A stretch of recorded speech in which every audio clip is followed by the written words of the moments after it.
मंगलम भगवान विष्णु मंगलम मधुसूदनः मंगलम देवकी पुत्रः मंगलम गरुडध्वजः श्रीरामं हनुमत सेव्यं श्रीकृष्णं भीमसेवितं श्रीव्यासं श्रीमदानन्दतीर्थसंसेवितं भजे। ब्रह्मान्ताः गुरवः साक्षात् इष्टं दैवं श्रियः पतिः आचार्याः श्रीमदाचार्याः सन्तु मे जन्मजन्मनि। श्री गुरुभ्यो नमः। हरिः ओम। खंयचेय एक कार्यक्रम कसनेची एक व्हड कार्यक्रम करचे आसल्यार वैकेची ताका मुख्य जावन घेन आशिल्लो तसले विशय म्हळ्यार संघटना। उट्टू लोकांन मेळून घेवन जर कार्य केल्यार कशी कार्य जाता म्हणून घेवन सांगचेक आमगेले हे गेरसोप्पान तूं घडील तसले महाविष्णू यागाची एक साक्षी म्हणून घेवन सांगेत। प्रति एक लोकांन चौडुवांनी दार्ल मनशांनी बायल मनशांनी युवक वर्गांनी वयोवृद्ध जाल तसले सर्वही लोकांन वैकेची अर्चक वृंद आढळीत मंडळी प्रति एक लोकांन तांगेल्या यथानुशक्ती कितले तांणी हांगा योगदान दिवचें जाता तांणी हांगा योगदान दिवन हे कार्यक्रम अत्यंत बरे रितीरी तांणी घडयल्लो आसा। सर्व लोकांक एक इच्छा उरता आतां जाल्ले केन्नाय क्वेश्चन पेपर दिवन आन्सर दिले नंतर आन्सर बरयले नंतर मार्क्स कितले मेळटा म्हणल्यार प्रश्न। एग्जाम बरयले क्वेश्चन पेपर आयले क्वेश्चन पेपर पळयले एग्जाम बरयले आतां मार्क्स कितले म्हणलें उट्टू लोकांत आतां तुमकां वैके दिसता मरे ह्या उट्टू जाले कार्यक्रम जाले आतां फायच्या दिसा स्वामी मुखावेले प्रयाणा भायर सरताची आमी इतलो न्ही उठो अनुश्ठान केले आमकां कितले मार्क्स मेळटा। आमी मार्क्स दिवचे न्ही बट एक स्वामेल एक मनांत कसन जाले आमगेले कार्यक्रम कशे जाले आमी मार्क्स दिवचे किंता चडची देवानाची एक मार्क्स दिल्लो आसा ते कशी म्हणून घेना आयच्या दिवसाक शततारका नक्षत्र आयच्या दिवसाक शततारका 100 तारा कसन आसा ते चंद्राल वट्टू एक चंद्राल वट्टू आयच्या दिवसाक शततारा तागेले वट्टू उरता म्हळ्यार एक एक दिवसाक चंद्राल वट्टू एक एक एक एक नक्षत्र हे जाता उरता संचार करत उरता। तशी आयच्या दिवसाक खंयच्या दिवसाक तुमगेले महापूर्णाहुती घडले तसले महापूर्णाहुती संदर्भारी शततारका आशिल्ले म्हळ्यार चंद्राल वट्टू 100 नक्षत्र भोंवचे तसले एक संदर्भ उरता। केन्ना चंद्राल वट्टूची 100 आसा अर्थात तुमी केलेले तसले हे कार्यक्रम 100% यशस्वी जाले म्हणले म्हळ्यार आमी दिवचे न्ही अनायासेन शततारका नक्षत्र येवन तुमगेले कार्य शतसिद्ध जाले म्हणले द्योतक जावन घेवन आयच्या दिवसाक ते नक्षत्र प्राप्त जाल्लो आसा आनी आमगेले मनाकय प्रसन्न जाल्लो आसा। आतां सांगले गेरसोप्पा गांव सान हांगा हे ते अरे तुमी कितले महान की म्हळ्यार तुमगेले गेरसोप्पा हांगा हायड्रो इलेक्ट्रिसिटी जनरेट जाता बंद पडले म्हळ्यार कोणाक प्रकाश ना। गेरसोप्पा इतले महान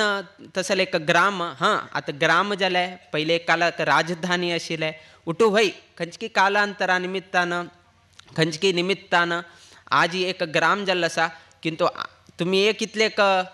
धन्य म्हणका की म्हळ्यार आमगेले हांगा एक हायड्रो इलेक्ट्रिसिटी हांगाचे एक कसन एक परिसराचे निमित्तान हांगा एक विद्युत निर्माण जाता आसा आनी विद्युत निर्माण जाल्ले निमित्तान कोणाक फायदो आसा बेंगलोर आशिल्ल्या लोकांक प्रकाश मेळटा आसा गेरसोप्पा निमित्तान तांकां प्रकाश मेळटा आनी तुमी सांगता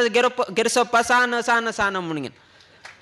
तुमगेले निमित्तान तांकां प्रकाश मेळ्ळ्यार कोण व्हड जाले तुमी व्हड जाले नावे गांव सान म्हणून तुमी सांगता आसाची किंतु तुमगेले त्यागा निमित्तानची तांकां आज प्रकाश मेळटा आसा। आमगे लेखान गेरसोप्पा लोकांक त्याग करचे बुद्धी दिसता पळयल्यार कित्याक की म्हळ्यार हाजे पयले चन्न भैरा देवी आशिल्ले तेन्ना काळमेणसीन राणी हे तेणे म्हणटा आशिल्ले किंतु ती उठो एक्सपोर्ट करचे आशिल्ले कित्याक म्हळ्यार तांतूं तशी आयिल्ले काळमेणस जाल्यार उठो एक्सपोर्ट जाता आशिल्ले हांगा वैकेची हायड्रो पॉवर इलेक्ट्रिसिटी हांगा विद्युत निर्माण जाता आसा तेही एक्सपोर्ट करता आसाची हांगा कांय मेळटा ना तेन्ना वैकेची त्याग केले उठो भायर दिले आतां वैके त्याग करता आसा भायर दिले किंतु तुमगे त्याग केल्या निमित्तानं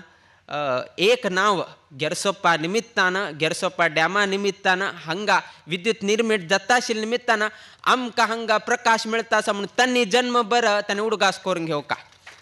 नाजाल्यार तांकां विद्युत खंय मेळना. आनी आमकांय मस्त संतोष प्रथम तारीख उट्टूचे आमी मुल्ल्याक वचून घेवन आयले. आमकां गोत नाशिल्लें लोकांक दिसता की कशें नाही इलेक्ट्रिसिटी इतले ससार आरामशीर मेळटा बटन हे केलं कुडेन लायट मेळटा. किंतु थंय गेले नंतर तांणी लोक थंय उरताची एक नमन ते कशी की म्हळ्यार मस्तीतले थंय भयानक म्हळ्यार एक अजाग्रत जालें म्हळ्यार मस्तीतले त्रास आनी जाता. तसले एक संदर्भारी 24 तास एक करंट दिवचे कितें रे तांणी परिश्रम घेता हां वेतन घेता आसाची किंतु तांगेले प्राण वैके तांणी वतडान दवरिल्लो आसा. अशी सुलभ न्ही. आमी उठलोक वता आसाची पांय घालतना वचका की नाका म्हूण दिसता आशिल्लें. उठलोक म्हाका शिराबले आनी यो रे कांय जायना म्हळ कुडेन उठलोकान भितरी म्हळ्यार एकदम पळयले कुडेन भंय दिसता. ते टर्बायन फिरचे पळयल्यार थंय भितर सकयल वचचे पळयल्यार थंय एक इलेक्ट्रिसिटी कसन आसा लागीं 2 लाख वैरी कसन आसा ते पॉवर म्हळ्यार येवचे तसले शक्ती तितलो आसा. आमी वापरचे कसन आसात सानाची 240 वोल्ट बट थंय निर्माण जाता 2 लाख वोल्टाचे निर्माण जाता. तेन्ना तुमी पळया कितलेक जागृत दवरून घेवं का कितलेक थंय हें जाता. तसा लांतू तांणी आमकां एक दाखोवन घेवन आयले. आमकां लायट पळोवच्याक मेळटा बट लायट कशी निर्माण जाता ताजे मागशी कितलेक कश्ट आसा ते कोणाक कळना. तसले एक पळोवच्याक आमकां गेरसोप्पा निमित्तान जाल्या मुक्काम जालें नाजाल्यार कशें मेळटा आशिल्लें. गेरसोप्पा मुक्काम केले निमित्तानची आमकां ते एक अवकाश पळोवच्याक मेळ्ळे कशी एक जाता कशी एक निर्माण जाता. आनी आमकांय संतोश आसा आमगेले हे एक सान ग्रामांतल्यान वैकेची संपूर्ण कर्नाटक राज्याक तांतू कितले की एक 5 अंश आमगेले निमित्तान हांगाच्या हायड्रो इलेक्ट्रिसिटी पॉवर प्रोजेक्टा निमित्तान सर्व लोकांक एक प्रकाश मेळटा आशिल्ले. त्या निशीचे हांगा होड अनेक कार्यक्रम केले. महाविष्णू याग स्वामेल उपस्थितीन तू अनेक वर्षा पयले तुम्ही संकल्प केले महाविष्णू याग करका म्हणून घेनू. किंतु कालांतरान आमगेले एक प्रथम आगमना संदर्भारी कितलो उठ्ठूची प्रथम जालें पळया. फर्स्ट टायम पीठाधिपती जाले नंतर संन्यास आश्रम जाले नंतर फर्स्ट पंत आमी गेरसोप्पाक आयले. गेरसोप्पाक आयलतना फर्स्ट टायम ब्रिजारीची हांगा स्वाम्याना आगमन जावचें जालें. फर्स्ट पंत हांगा महाविष्णू याग जाले. हाज्या पयलीं घडील ना. फर्स्ट पंत हांगा महाविष्णू याग जाले आनी फर्स्ट पंत गोकर्मठा स्वामे हांगा विद्युत हाजे आगाराक वचून घेनू थंय वचून पळोवचेक एक अवकाश मेळ्ळे आनी त्या वेळी फर्स्ट तारीखाकची ते अवकाश मेळ्ळे. सो इतले प्रथम कितलेक उडगास दवरून घेवन तसले एक संदर्भ निर्माण जावन गेले. सान विशय किंतु लायफ मोमेंट म्हणटाची कायम उडगास करचे तसले एक संदर्भ देवान घडूसून घेतले. लक्ष्मी व्यंकटरमण देवान करूसून घेतले. त्याने इशीचे आमगेलं कसन की म्हळ्यार बरे कर्म करत उरका म्हणून घेनूची देवान सांगले. फला अपेक्षा कर नाका कर्म मात्र कर. भगवद्गीतेन तांणी श्लोक तुमकां गोत आसा कर्मण्येवाधिकार असते मा फलेषु कदाचन म्हणून घेवन सांगिल्लें आसा. फला बद्दल अपेक्षा कर नाका कर्म करत उरका म्हणून सांगलें. कित्याक म्हळ्यार आमकां फल मेळचें कर्माचेर अवलंबून जावन घेवन आमकां फल मेळचें. आतां ते कर्म करतना आमी कितले भक्ती दवरले कितले विश्वास दवरले ते ताका एटॅच करका. आमी बरे कर्म करका. कर्म करतना तूं भावना कशी दवरले तुगेली भक्ती कशी आसा तूं विश्वास कितले दवरले त्या कर्म करतना ते उठू ताजेर अवलंबून उरता. कोणकी एकल्यान सांगलें स्वामी येता आसा आनी महाविष्णू कर हे एक बरें कर्म एक धार्मीक कर्म वय बट ते धार्मीक कर्म करतना तुमगेले भावना कसं नाही हे कसकी रे मरे स्वामी येता आसाची एक व्हड अनुष्ठान करका म्हणल्यार कितें करता आसा म्हळ्यार ना तेन्ना जायना. बरे कर्म करका महाविष्णू याग केल्यार आमी मनुष्य जन्मांत केलेले तसल पाप पूर्व जन्मांत केले तसल पाप हे सर्वही स्वामेल उपस्थितींत आसतना सर्वही नाश जाता. गोत्तसून गोतनाशी कसकी एक पाप कर्म घडील उरता. असले एक पुण्यकर्म केल्या निमित्तानं त्या उठूची एक पाप निवारण जाता. तसले एक पवमान कर का म्हणले उद्देशान जर केलं म्हळ्यार त्यांना केलेलं तसलं कर्माक बरे फल तुमकां मेळटा. जर कर्म विरुद्ध असल्यार ताका विरुद्ध जावन घेवनूच तुमकां फल मेळटा. तुमकां गोत आशिल्ले प्रमाणे सुलभ जावन घेवन सांगता म्हळ्यार एकल्यान कसां केलें की म्हळ्यार एक तोट आशिल्लें. त्या तोटांत तूं एप्पला झाड आशिल्लें. एप्पल पळयलो कुडेन ताका खावका म्हणून मन आयलें. आतां ताणें खंयच्या हाज्यान पळयलें, दोळे हाज्यान ताणें एप्पलाचेर तागेलें नदर गेलें. एप्पल पळयलो कुडेन ताका खावका म्हणून मन आयलें. एप्पल आसा थंय, दोळ आसा हांगा, तोंड आसा हांगा, सो डायरेक्ट कांय येना. सो ताण कसं करता पळय, चमकून घेवन त्या एप्पला झाडा लेगीत वचका पळय. दोळ्यान कांय खावचें जायना.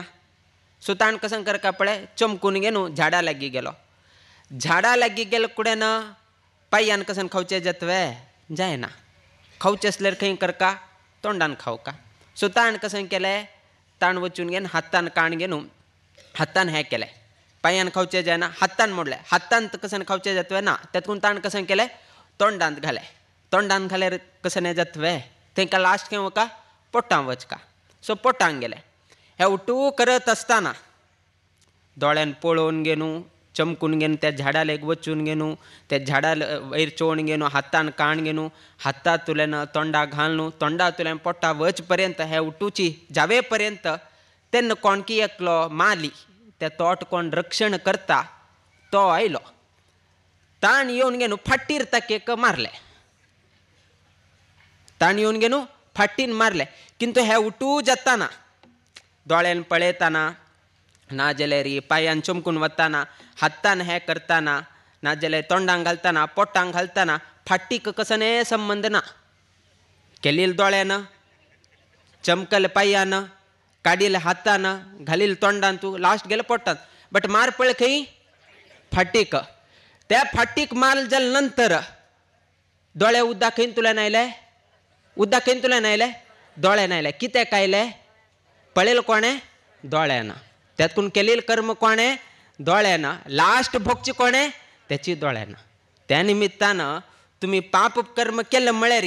कशी पाप कर्म करता तशी पाप कर्माक फल वैकेची कडेर तुमकां भोगका पडटा. कशी दोळ्यान पळयल्या निमित्तानं लास्ट त्याची दोळ्यातल्यान कशी उद्दा आयले, तशीच आमी कसं नाही तरी पाप कर्म केलं म्हळ्यार फाल्यां तशीच आमी भोगची पडटा. सो आमी कसन कर्म करताची ताका जावन घेवनूच आमकां फल. तुम्ही पाप कर्म जाल्यार पाप कर्माक फल मेळटा, पुण्यकर्म केल्यार पुण्यकर्माक फल मेळटा. कर्म करका आतां विवेचन आमगेल्या हातांत आसा. पाप कर्म करका की पुण्यकर्म करका की हे तुमगेल्या हातांत आसा. केलो लोकांक गोत आसा हे पाप करचें न्हय, किंतु केलो पंत अशी संदर्भ येता की म्हळ्यार तद विरुद्ध जावन घेवन आमी केलो पंत उद्युक्त जावन घेवन वताच. कारण कलियुगा प्रभाव इतलास की म्हळ्यार आमी केलो पंत तशी आलोचन केली तशीची करच्याक जायना. एक भागवतांत श्लोक येता, यदा परीक्षित कुरु जांगले वसन कलिं प्रविष्टम निज चक्रवर्तिते निशम्य वार्ताम अनुतिप्रियां ततः शरासनम संयुग रोचिराददे म्हणून घेवन भागवतांत येता. तात्पर्य कसन की म्हळ्यार आतां तुमगेल्या घराक सिंपल कळका जाल्यार तुमगेल्या घराक चोर आनी येता म्हणलें का, चोर कोणें तरी येता म्हण तुमी कसं करताची, भायर एक व्यक्तीक राबेस दिताची, ताके हातान तेका बोड्ड दिताची, ना जाल्यार एक कसले तरी एक रक्षण एक कसले तरी दिताची. कसले दिताची, तो चोरू मागेल घरांत प्रवेश करनाशी उरका म्हणून. कोणेय तरी व्यक्ती चोराक भितर प्रवेश करचेक अवकाश करून दितवे, करून दिना. आनी चोर वैके केन्ना येता, कोणेही ना आशिल्लें पळोवन घेवन उट्टू लोक भायर गेले तेन्ना असल खंयचे तरी एक अवकाश पळोवन उट्टू लोक न्हिदिलतना हे उट्टूची संदर्भ पळोवन घेवन चोरू घरा भितर प्रवेश करच्याक प्रयत्न करता. यजमानाल काम कसन, यजमानाल कसन की म्हळ्यार कोणाक तरी एकल्याक दंडधारी हातान तू कसाने एक बोट दिता ना आनी कसाने लाटी दिता ताका राबेसिता भायर पळय चोर आयले रे तूं ताका धांवडून घाल का म्हणून सो तागेलें काम तें आतां हंतू चोर म्हूण न्ही बट कली चोर म्हूण सांगले री आडना हंतू कसन की म्हळ्यार कली आमगेल शरिरांत प्रवेश करचेक ना आमगेल घरांत प्रवेश करचेक उद्युक्त जावन घेवन बशिल्लो आसा तेन्ना कोण रक्षण करचें खंयची सेक्युरिटी आसा कोणें तरी सेक्युरिटी आसवे तुमगेल शरिरांत तूं प्रवेश करना अशें उरचेक खंयचे तरी सेक्युरिटी तुमी घालेवे तेची त्या श्लोकांत सांगलें यदा परीक्षीत कुरु जांगले वसन परीक्षीत केन्ना हस्तिनावती आशिल्लो हस्तिनावतींत आसतना कलिं प्रविष्टम निज चक्रवर्तीते निशम्य वार्ताम अनुतिप्रियां ततः शरासनम संयुग रोचिराददे म्हणून येता परीक्षिताक तो हस्तिनावतींत आसतना हस्तिनावतींतू हो कली हस्तिनावतींतू प्रवेश करता म्हणले वार्ता कोणाक कळ्ळें आमगेल परीक्षित रायाक कळ्ळें तेन्ना कसन केलें ताणें परीक्षित रायाक केन्ना कळ्ळें की म्हागेले हस्तिनावतींतू कली प्रवेश करता आसा म्हूण केन्ना ताका कळ्ळें शरासनम संयुग रोचिराददे कोप म्हळ्यार इतलो ताका एक हें आयलें की म्हळ्यार ताणें धनुश्य बाण धारण करून न्हू तो सीमा म्हणटा पळया प्रवेश करचे द्वारा वचून घेवन राबलो कोण परीक्षित रायू कित्याक म्हागेल्या आस्थानांतू हो कली प्रवेश करता आसा म्हणून न्हू विशय कळ्ळ कुडेन परीक्षित राय थंय गेलो कशी तुमगेले घरा रक्षण करचे कितेरी चोराल कडच्यान रक्षण करचे कितेरी तुमी कसन करताची एक व्यक्तीक धारण एक व्यक्तीक दवरताच की चोर मागेल घरांत येनाशी उरका तशीची परीक्षित रायानू म्हागेले आस्थानांतू म्हागेले हे हस्तिनावतींतू कली प्रवेश जायनाशिल्लो म्हळ्यार कितेरी ताणें धनुश्य बाण उठू धरून घेवन ते निग्रह करचेक भायर राबिल्लो परीक्षित रायू तेन्ना परीक्षित रायू भितर आयलो कुडेन परीक्षित रायू भितर आयलो कुडेन न ते गुडाकेश यशोधराणां बद्धांजलेर्भो भयमस्ति किंचित न वर्तितव्यं भवता कथंचित क्षेत्रे मदीये त्वम अधर्म बंधुः म्हणून सांगता परीक्षित रायू हातांतू बाण आनी धनुष्यानी धारण केलो कुडेन तो कली बद्धांजली जाता म्हळ्यार नमस्कार घालता तो दोनी हात जोडसून घेवन नमस्कार घालता नमस्कार घालक म्हळ्यार शरणागत जाता तो अरे हो म्हळ्यार बाण आनी धोर घेवन आयला आतां तुमगेले घरांतू थंय ताणें हातांतू बंदूक नाजाल्यार लाटी धरले म्हळ्यार तेन्ना चोर नाकरे मारे मारचे वत नाका म्हूण घेवन शरणागत जाता की ना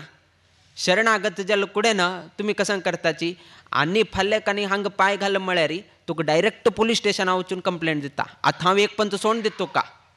आनी केन्ना तरी तूं पांय घाल म्हळ्यार हांव वचून घेवन पुलिसाक कंप्लेंट दिता ना हेची बड्डेन तुका 4 धाडिता आतां वापस हांगातुल्यान वापस वच म्हूण घेवन अभय दिलें मारचें गेलें ना तशी परीक्षित रायान कसन केलें की म्हळ्यार हाण केन्ना शरणागत जावन घेवन दोनी हात जोडसून घेवन परीक्षित रायाले प्रार्थना दवरले बद्धांजले हे तेन्ना परीक्षित राय सांगता हांव अर्जुनाले वंश अंत आयिल्लो तसलो व्यक्ती तूं शरणागत जाला मागे कडच्यान तुका कसने भय ना किंतु तूं मागेले हांत आयले म्हळ्यार क्षेत्रे मदीये त्वम अधर्म बंधू मागेल क्षेत्रांत तूं आयले म्हळ्यार तूं धर्म बंधू न्ही अधर्म बंधू तूं तातूंत तूं मागेल क्षेत्रांत प्रवेश करचेक वच नाका म्हूण घेवन ताका एक वॉर्निंग दिवन घेवन हांगा तुल्यान पेटयलें फस्ट विशय कळ्ळ कुडेन भायर येवन घेवन निग्रह राबलो तो आयलो पळोवन घेवन तो कली भिल्लो कुडेन ताणें शरणागत जालें शरणागत जाले नंतर ताणें कसन केलें की म्हळ्यार ताका सोडून दिलें म्हळ्यार अडना मागे कडच्यान तुका कसने भय ना किंतु तूं मात्र मागेल्या क्षेत्रांत प्रवेश करनाका तूं अधर्म बंधू म्हणून सांगता तशी मुखार सांगतना त्वां वर्तमानं नरदेव देहे श्वनुप्रवृत्तो यमधर्मयूथः लोभो नृतं चौर्यमनार्य मोहो ज्येष्ठा च माया च कलहश्च दंभ म्हणगे न्हू थंय सांगता तुवें जर मागेले क्षेत्रांत प्रवेश कोरंगे न्हू जर मनुष्याले हांतू तूं प्रवेश केलो म्हळ्यार तुगेले निमित्तान कसन जाता की म्हळ्यार अज्ञान वाडटा तुगेले निमित्तान मोह वाडटा तुगेले एक प्रवेशा निमित्तान अहंकार वाडटा तुगेले एक निमित्तान लोक असत्य सांगच्याक आरंभ करतात तुगेले एक प्रवेशा निमित्तान मनुष्याला बुद्धी कल्मश जावन वता तुगेले एकल्याल एक प्रवेशा निमित्तान लोक मस्त लोभी जाताची तुगेले एक प्रवेशा निमित्तान चोरी करका म्हणल्यार बुद्धी जागृत जाता तत्कून तुवें नरदेह देहे नराल देहान तूं प्रवेश करनाशी उरका आनी हांगा तुलें तुवें वापस वचका म्हूण कोण सांगिल्लें हेची परिक्षितान सांगिल्लें खंयच्या परिक्षितान आमी सांगचे तात्पर्य मुखार सांगताची खंयच्या परिक्षित रायान कलिक निग्रह केले लास्ट त्याची परिक्षिताक मरण हेची कली निमित्तान प्राप्त जालें म्हळ्यार तसल तो परीक्षित रायू कलिक निग्रह केले तसले एक रायान लास्ट मरण वैकेची ते कलिले निमित्तानची ते परीक्षित रायाक मरण आयलें कशी आयलें म्हूण तुमकां गोत्त आसा की रायू हाक्क गेल्लो उरता बेटेक गेलतना कशकी ताका बेटे मेळना कडे हांगा थंय भोंवत उरता मस्त आयास जाता तेन्ना शमीक ऋषी थंय एक कडेन तागेले अनुश्ठान की तागेले ध्यानांत तो आसतना ते शमीक ऋषी लेगीत ताणें उलोवन घेवन कसने एक हें करका म्हण करत आसतना तो ध्यान मग्न जावन बसला म्हळ्यार मेडिटेशन करत आसा शमीक ऋषी तो थंय तागेल्यान तूं ध्यान करत आसता हे दिकान व्हड राय हो राय येवन घेवन येद्रा राबलेर वैकेची ते शमीक ऋषीन आपणे कसने एक गौरव दिलना म्हणले एक उद्देशान कोप कोरून घेवन कोप आयले ताका कोप आयले मती भ्रश्ट जाले मती भ्रश्ट जावन हाण कसन केलें की म्हळ्यार मेल्लील एक सर्प ते शमीक ऋषील्या गळ्याक घाले पळया व्हड रायू कलिक निग्रह केले तसले व्यक्ती शमीक ऋषीन म्हाका अपमान केले हांव एक राय जावन घेवन म्हाका ताणें गौरव केलो ना म्हणले उद्देशान ताणें कसन केलें की म्हळ्यार ते शमीक ऋषीले गळ्याक मेल्लिल्ले सर्प तांव घालता शमीक ऋषी तेन्ना वैके जागृत जायना तो तितलेक ध्यान मग्न जावन घेवन उरता हे करून घेवन ताका खुशी मेळे म्हाका अपमान केलें न्ही तेकून हाका अशी म्हणून थोडे वेळ जाले नंतर तागेलो पूत श्रिंगी येता श्रिंगी हे एक जाल्लेले मेलिल्ले तसले मागेले मेलिल्ले तसले सर्पाक मागेले बापसूल गळ्याक कोण घाल्ले तो 7 दिवसान तो मरण प्राप्त जावो म्हूण घेवन ताणें थंय एक शाप दिले खंयचे व्यक्तीन हे कुकृत्य केले तो व्यक्ती मुकावील 7 दिवसान तागेले मरण जावो म्हूण घेवन ताणें शाप दिले श्रिंगीन शाप दिले पळया इतले व्यक्ती जो व्यक्ती आपणेले आस्थानांतू आपणेले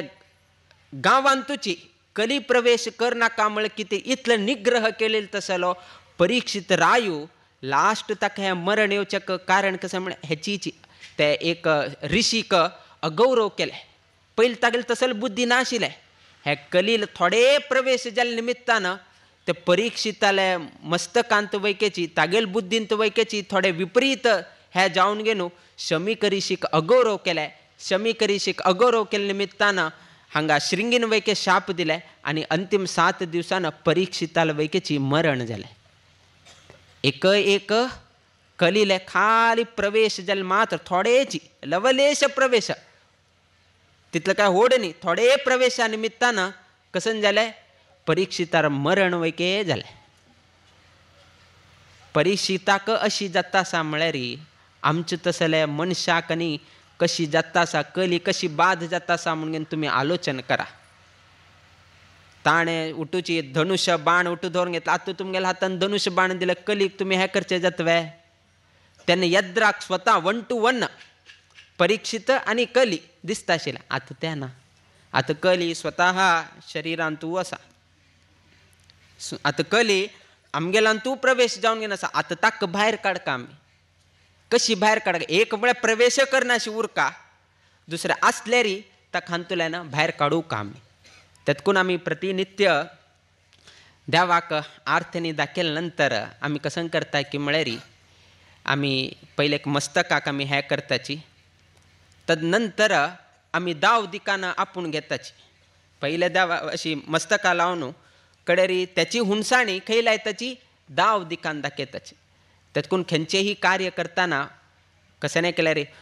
उजव्या हातान दी रे दाव हातान कशें नाही दिनाची पयशे दिताना जावो कशें नाही तुमी हें करतना तुमी खंयच्यान हात दिताची उजव्या हातान दिता विना केन्नाही दाव हातान कशें नाही तुमी दिना कित्याक म्हळ्यार दाव सायडाक थंय उठूची पाप पुरुष विसर्जन म्हणून सांगताची आनी उजव सायडाक पुण्य पुरुष म्हणून सांगताची सो केन्नाही कशें नाही हें जाल्यार आमी दाव हातान आमी खंयचेही कार्य करनाची खंयचेय शुभ कार्य करनाची सो त्या निमित्तान आतां आमगेल्या शरिरांत कशें नाही पाप पुरुश आनी आशिल्लो आसल्यार ते लासून वचका म्हणल्या उद्देशान देवा दाखयली आरती मस्तका लावन घेवन ताजी हुणसाणी तुमी कसन देवाल आरती घेताची ताजी हुणसाणी जर आमी दाव कुक्षीक जर तशी दाखयल म्हळ्यार ते सर्व ही पाप पुरुष नाश जावन घेवन तुमी सर्व लोकही शुद्ध जाता म्हणून सांगिल्लें आसा आजकाल संदर्भ येता आरती दाखयल अशी करताच हुणसाण लागील उरना पाप कशी वच्चे आतां तुमी सांगा भटमाम तुमी उट्ट लोकांना का हाता लावन घेवन वचका म्हळ्यार आतां भटमामा त्रास जाता सो तुमी एक भावनेन करताच 100% उट्ट लोकांक हुणसाण म्हळ्यार फाल्याक थंय कशें आरती होवन जाता तुमी हात होवन करचे म्हळ्यार थंय आरती होवन जाता सो तितलो वेळ वैक्याची दवरच्या काही जायना सो असले एक संदर्भांत उट्ट लोक कशें एक भक्तीन एक भावनेन देवाला आरती घेवन मस्तका लावन घेवन वाम कुक्षीक स्पर्श करतात कित्याक की म्हळ्यार हें कलिबाद जायनाशी उरका म्हणून आनी कलियुगದಲ್ಲಿ ಹರಿನಾಮವ ನೆನೆದರೆ ಕುಲಕೋಟಿಗಳು ಉದ್ಧರಿಸುವೆವು म्हणून सांगिल्लें आसा कलियुगांतू नामस्मरणच एकच कलियुगांत कितलें जाता तितलें नामस्मरण करका म्हणून सांगिल्लें आसा पदे पदे संदर्भ मेळ तशी समय मेळ तशी तुमकां फ्री टायम मेळ्ळे राम नाम जप चाल करा फ्री टायम मेळवे हरे राम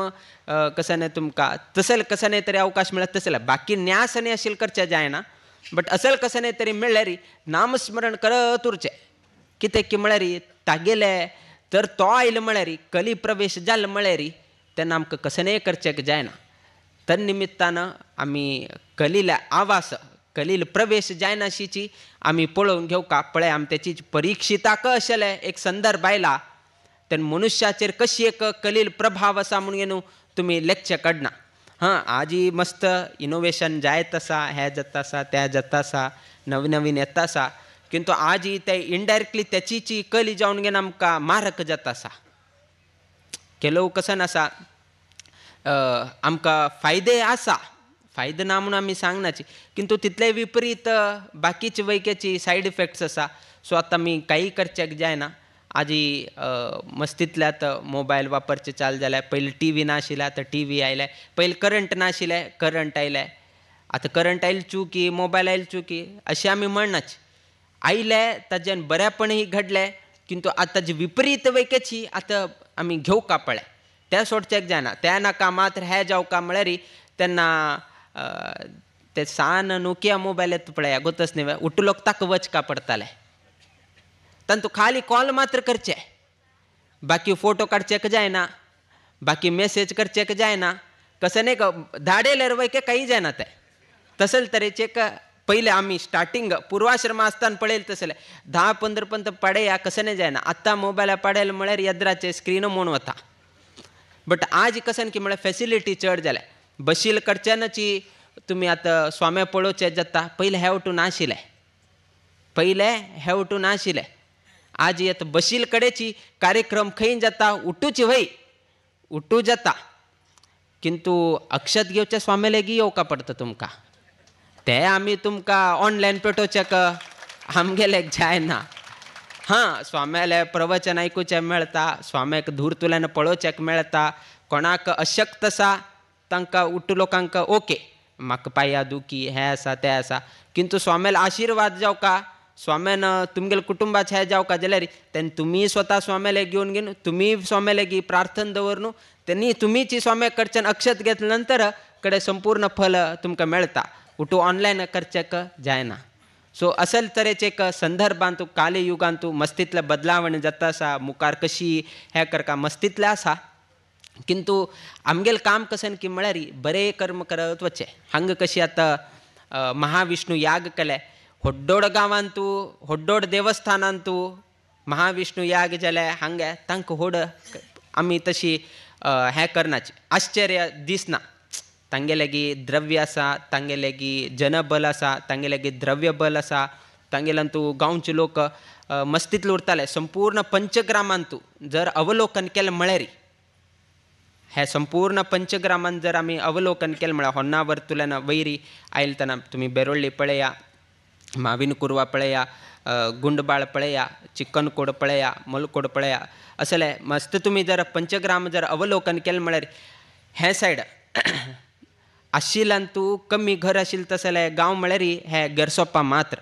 तसल गेरसोप्पांतू इतलो महाविष्णू केलो म्हळ्यार तेन्ना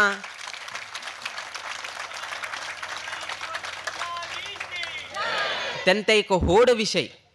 इतले होड्डोड देवस्थानांतू होड्डोड गांवांतू महाविष्णू थंय हे तेन्ना ते आश्चर्य दिसता बट असल एक गांवांतू जंय आमगेले समाजाचे घराची बोट्टान मेजूचे जाता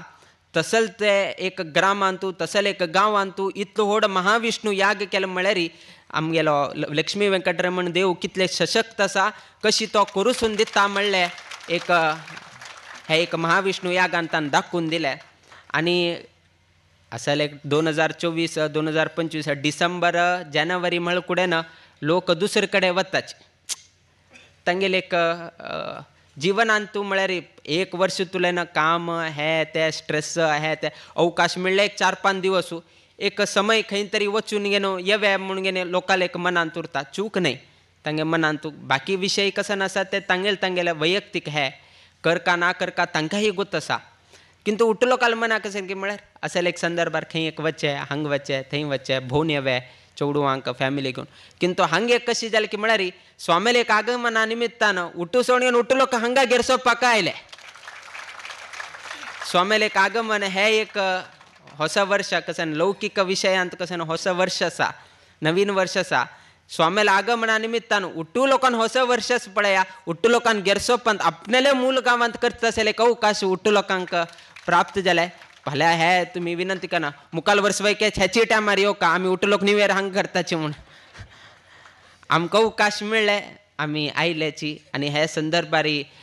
5-6 दिवसाचे कार्यक्रमांतू अत्यंत भक्तिपूर्वक जावन गेलो देवाक वैकेची पवमान अभिषेक पुरस्सर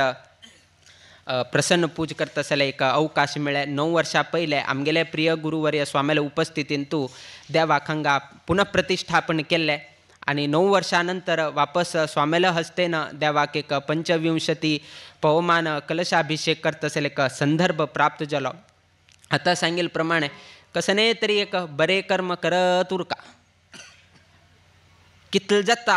तितले पुण्यकर्म संचय करत उरका कित्याक की म्हळ्यार ताज्यानच आमगेले मुखाविले भविष्य निर्धार जाता आतां प्रॉब्लम कशें की म्हळ्यार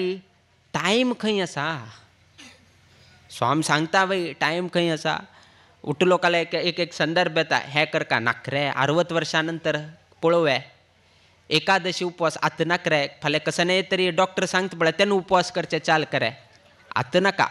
आतां बरें कोण खावका कडेर एक 40 वर्ष 50 वर्ष 60 वर्ष जाल्या नंतर डायबिटीज के BP के हे करनाका ते खाय नाका अशें म्हळ्यार कुडे ना तेन्ना एकादशी उपवास चाल जाता तशीच आतां नाका आतां चलो व्हड जाल्लो आसा तागेलें एज्युकेशन आसा ताका शिकोवका हे ते आतां न्ही नाका आनी केन्ना तो थोडे मुंज जावो मुंज जाल्या नंतर मुंज जाले ना ना आतां 10th एग्जाम आयले 10th जाल्यार कुडे ना ना आतां सेकंड इयर चाल जाता सेकंड इयर ना रे मरे आतां इंजिनियरांनी चाल जालें आतां ताका थंय पेटोवका हांग पेटो ना रे चल्ल्याक एक जॉब मेळो जॉब मेळ्ळे नंतर हांव हे चाल करता जॉब मेळ्ळे नाक रे एक चल्ल्याल एक लग्न जावं रे ना लग्न जा ना रे एक संतती जावं रे उठू जालो कुडे ना हाका 70 वर्ष जाता तेन्ना हाका उठचेकय जायना बसचेकय जायना सो टाईम ना अशीची हांका तांका हे ते करत करत करत करतच पळया तुमगेलें आयुश्य केन्ना वता तुमकां गोत जायना. आनी लास्ट असो एक संदर्भ येता की फाल्याक चेल्ल वैके लागीं ना कडे कोणेय लागीं उरना. आतां हांव कसं करचें इतलो हांव उठू हें केलें देवाल सेव वैके केलें ना उठूची जीवन चेल्याल कितें हें केलें घर चलोवच कितें हांव हें केलें तांगे लग्नाक तांगेले मुखावेल भविश्य जिवनाकच मागेलें जीवन हांव हें केलें. आनी लास्ट केन्ना हांव तेन्ना कसनय देवा सेव केलें ना हें सेव केलें ना तें केलें ना. आतां कर काम म्हळ्यार हात पांय घट्टी ना आतां कसनय करचें जायना. तदकून एकल्यान बरे रितीर सांगलें एकलो एक चेल्लो समुद्र तिरेक वता. समुद्र तिरेक गेलतना होड्डोड होड्डोड होड्डोड अळले येता आसा. होड्डोड होड्डोड अळले येता आशिल्लतना ताणें कसं केलें थंय राबलो तो. तागेले येद्रातुल्यान थंयचेच एक लोकल व्यक्ती एकलो पंडीत तागेले येद्रा वता समुद्रांत वता तेचीची मतायो तेचीची अले मध्येची स्नान करून घेवन वापस येता. वापस येताना वयता हो चेल्लो थंय राबून आसा समुद्राचे अल पळयत आसा. कडे त्या पंडितान विचारलें कसन करचें कायला रे. तेन्ना तो चेल्लो सांगता स्नान करचें कायला. स्नान करका जाल्यार स्नान करका न्ही हांगा कितें येवन येवन पळयत बसला समुद्राक. हे अल केन्ना कमी जाता तें हांव पळयत आसा. अल कमी केन्ना जाता तेन्ना वचून घेवन स्नान करून घेवन हांव येवया म्हूण लेखला म्हूण सांगता. केन्ना तो मनुश्य सांगता हांव जन्मा येवन 60 वर्स जाले आनी कशी अल कमी जाल्यार हांव जन्मा पळयलें ना. तूं अल कमी जाता म्हणून पळयलें रे जन्मान तूं समुद्रांत स्नान करचें जायना म्हणून. अर्थात आमगेले वैकेच हेचीची आमी नेवान दिता उरताची. हे जाले नंतर करताले ते जाले नंतर करताले अशी जाले नंतर जाताले स्वाम्यान सांगले नंतर करता आमी स्वाम्यान आयले नंतर करता आमी तागेले हे जाले नंतर करता अशी नेवान दिता गेले. त्या चेल्ल्यान कशी समुद्राचे अले कमी जाले नंतर हांव स्नान करता म्हळ्यार जन्मभर ताणें समुद्रांत स्नान करचें जायना. तशीच आमगेले जिवनांत तुवें कश्टाचे अले येता उरता. एक जलकुडेन एक हे जलकुडान आनीक येता आनीक जलकुडान आनीक येता. ते उठूच कमी जाले नंतर हांव एक एक एक एक बरे कर्म चाल करता म्हळ्यार करचें जायना. कशी समुद्रा अले मध्येची तुमी स्नान करका तशी कश्टा मध्येची तुमी तुमगेले पुण्यकर्म करून घेवन तुमगेलें जीवन यथार्थ तुमी करूसून घेवका. ते कमी जाले नंतर जाता म्हळ्यार जावचें ना. तशीच तुमकां एक संदर्भ मेळ्ळे आमकांय गोत आसा गांवांत हे कश्ट आसा ना आनीक कश्ट आसा बाकीचे विशयानी उरता. किंतु स्वाम्यान आयलतना हे एक आमगेले कश्ट कितलेय आसल्यार वैकेच आमगेले धंद कितलेय आसल्यार उठू सोण घेवन आमगेले हे महाविष्णू याग स्वामीला उपस्थितींत कर काम म्हळ्यार तुमगेले एक विचार आशिल्ले निमित्तान हे कार्यक्रम करचेक जाले. जर तुमगेले आतां नाक रे आनी मुखार केन्ना तरी पळोवया आनी केन्ना तरी आपोवया आनी केन्ना पयले तुमगेले एक आशिल्ले 10 वर्स तुलें किंतु तेन्ना तुमकां जालें ना. किंतु आत्त वैकेची आतां नाका आतां स्वामेले उपस्थितींत आनी हें नाका तें नाका कडेर करे म्हळ्यार कडेर आनी दिवस येना. किंतु आयिल्ल तनाची तुमकां करचेक अवकाश मेळ्ळे. आत्त मुखारी हाजे किंता आनी चड कसन करचें तसले एक हुम्मस हे एक कार्यक्रमांत तुमकां करचेक एक अवकाश मेळ्ळे. आतां लघु विष्णू जाले महाविष्णू जाले आत्त मुखार आनी आमी कसन करेत कशी आमी हें करेत पालन करेत म्हणलें तुमकां एक प्रेरण दिवचेक हे एक कार्यक्रम बरे रितीर घडिल्लो आसा. आनी हांगाय आमी सीता रमण हा म्हणलें एक जप केंद्र आमी अनुग्रह केले. कारण कशें की म्हळ्यार हांगा लक्ष्मी व्यंकट रमण म्हणून आसा देवस्थाना नांव. लक्ष्मी म्हळ्यार ते सीता रमणांत लक्ष्मी म्हळ्यार सीता देवी रमण हा सीता रमण हा म्हळ्यार कशी लक्ष्मी व्यंकटरमण म्हणटाची तशी सीता देवीला रमण हा म्हळ्यार आमगेलो प्रभू रामचंद्र देव. हांगा लक्ष्मी व्यंकटरमण आशिल्ल्या निमित्तान आमी हांगा जप केंद्राक सीता रमण हा म्हणून आमी हांगा जप केंद्र आमी नांव अभिधान आमी केलें. आनी हांगा वैकेची बहुसंख्येन राम नाम जप तुमी स्वामेला उपस्थितींत स्वामेला हांगा आगमना जालतना तशें आज पर्यंत मस्त रितीर तुमी जप केल्लो आसा. आतां तुमगेले तुमी एक विनंती दवरले तुमी एक प्रार्थना दवरिले स्वाम्यान येवका स्वाम्यान मुक्काम दिवका आनी आमी मुक्काम दिले. आतां आमी एक आमंत्रण दितात आमगेले 550 वर्साक तुमी सर्व लोकांना पर्तगाळी मठाक येवका. तुमगेले आमंत्रण आमी आयले आता आम्ही मठातर्फेनं स्वामेलतर्फेनं 50 वर्षाचे सार्ध पंचशतकोटी रामनाम जप जल्ले तज्जेची महोत्सव परतगाळी मठांतू नोव्हेंबर 27 डिसेंबर 7 पर्यंत आम्ही कार्यक्रम गांतून घेतला असा. त्या कार्यक्रमांतू तुम्ही वैकेची सहर्ष जाऊन घेणू खंयी असलेल्या वैकेची त्या 10 दिवसू ना 11 दिवसू परतगाळीक येवचे तसले तुमगेले एक ध्येय उद्देश तुमगेले एक विचार उरका आणि त्या कार्यक्रमांत वैकेची सहभाग जाऊन घेणं हंग कशी तुम्ही कार्यक्रम बरे रीतीर कोण दिले तशी आमगेल परतगाळी मठा कार्यक्रम वैकेची तुम्ही सर्व लोकांना मेळ घेणं बरे रीतीर कर तशी तुम्ही सहकार करका म्हणून ह्या संदर्भात आम्ही सर्व लोकांना एक सूचना तशीची मठातर्फेनं आम्ही अधिकृत जाऊन घेणे का आमंत्रण म्हणून तुम्ही लेक्चर हाडना मुखार वापस हे हांगानी अवकाश स्वाम्याला आगमन जावं ना मुक्काम जावं मुक्कामील दिसान उरताले किंतु ह्या कार्यक्रमामध्ये येवचे तसले संदर्भ ना त्या निमित्तान ह्याचीची वेदिका आम्ही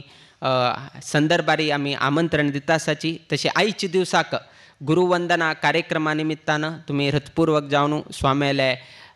एक गौरवाक समजावून घेणू मठा गौरवाक समजावून घेणू तुम्ही स्वाम्याक हृतपूर्वक जावन स्वागत पाद्यपूजा इत्यादी केले बद्दल आम्ही संतोष व्यक्त करताची. देव सगळ्यांक बर घडवो तुमगेल घरांतू तुम्ही करत असेल उद्योग व्यवसायांतू लक्ष्मी व्यंकटरमण देवालय सन्निधानांतू तशी प्राकारांतू तशी गेरसोप्पा गांवांतू तशीची भायर आशिल्ले तसले सर्वही समाज बांधव तांगेल वैयक्तिक जीवनांतू नित्य निरंतर क्षेमाभिवृद्धी नांदतुरो अशी देवचरणी गुरुचरणी प्रार्थना करीत आमगेल आशीर्वाद पर भाषणाचे मी मंगल घडयताची. श्रीकृष्णार्पणमस्तु.